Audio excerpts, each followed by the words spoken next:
সদ্য টি-20 বিশ্বকাপ খেলে আসা পাকিস্তানকে গুড়িয়ে দিয়েছে বাংলা টাইগাররা। ৩ মাস পর ঘরের মাঠে নিজেদের প্রথম ম্যাচে এমন কীর্তি করেছে।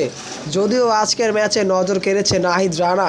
ক্যারিয়ারের প্রথমবারের মতো পঞ্চম 5টা উইকেট নিতে সক্ষম হয়েছে নাহিদ রানা। একের পর এক পাকিস্তানের টপ অর্ডার মিডল অর্ডারকে দুমড়ে মুচড়ে দিয়েছে। তাতেই বাংলার বাজিমাত 114 রানে গুটিয়ে গেছে টিম পাকিস্তান।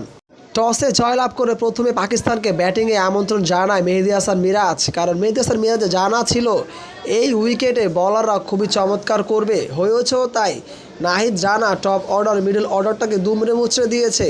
ফারহান থেকে শুরু করে সালমান আলী আগা, মোহাম্মদ রেজওয়ান, শামাই হোসেন এবং মাজ সাদাক 5টা উইকেট দানবী উইকেট নিয়েছেন এবং তাতেই পাকিস্তানের মিডল অর্ডার টপ অর্ডার ঘুরিয়ে গিয়েছে। মেহেদী হাসান মিরাজও কি কম যায়, 3টা উইকেট নিয়েছেন তার ঝুলিতে।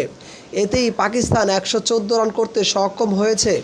মোটে ওভার খেলেছে 30 ওভার 4, 115 রানের ছোট্ট এই লক্ষ্যমাত্রা ব্যাটিং করতে নামে বাংলাদেশ।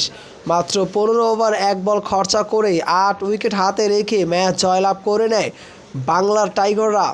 সাইফ হাসান 10 বলে 4 রান করে ফিরলেও ভালো মতো সামাল দিয়েছেন তানজিদ হাসান তামিম এবং নাজমুল শান্ত।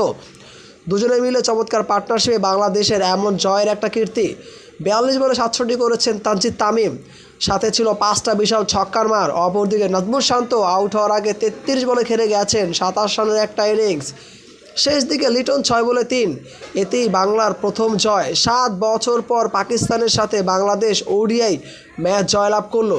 সেই 2018-র পর 2026 কেটে গেছে 7টা বছর।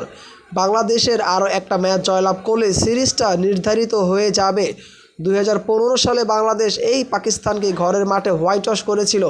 এবার 2026 হবে কি আরও একটা হোয়াইট ওয়াশ?